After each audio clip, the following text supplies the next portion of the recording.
Most trending space silk work saris అండి. చూడండి ఎంత బాగుందో వర్క్. ఇదంతా లోపల జెరీ వర్క్ వచ్చింది, చుట్టూ వచ్చేసరికి ఫ్లవర్ డిజైన్లో మొత్తం థ్రెడ్ వర్క్ వచ్చింది, చిన్న బూటీస్ లాగా వచ్చిందండి.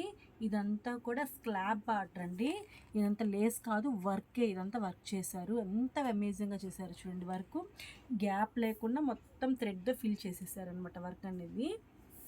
క్లాత్ వచ్చేప్పటికి స్పేస్ సిల్క్ అండి. చూడండి ఎంత షైనింగ్గా ఉందో, ఎంత బాగుందో. అప్పు బార్డర్ వచ్చేసేపటికి మనకి ఇది పళ్ళు అండి. ఇది మొత్తం కూడా 3 సైడ్స్ పళ్ళు వస్తుంది. ఫుల్ శారీ వచ్చేటప్పటికి మనకి మొత్తం కూడా మనకి కింద బార్డర్ వస్తుందండి, ప్లెయిన్ వచ్చేస్తుంది. బ్లౌజ్ చూపిస్తాం చూడండి. బ్లౌజ్ వచ్చేపటికి మనకి ఇక్కడ థ్రెడ్ వర్క్ వస్తుందండి, హ్యాండ్స్కి బ్యాక్ కూడా వర్క్ వస్తుంది, నెక్ వస్తుంది, బూటీస్ వస్తాయండి. దీనిలో కలర్స్ చూద్దాం చూడండి. దీనిలో కలర్స్ అండి. మీకు నచ్చిన శారీ స్క్రీన్ షాట్ తీసేసి పైన వాట్సాప్ నెంబర్కి ఆర్డర్ చేసింది. బ్యూటిఫుల్ ఫెస్టివల్ కలెక్షన్ అండి. Thank you.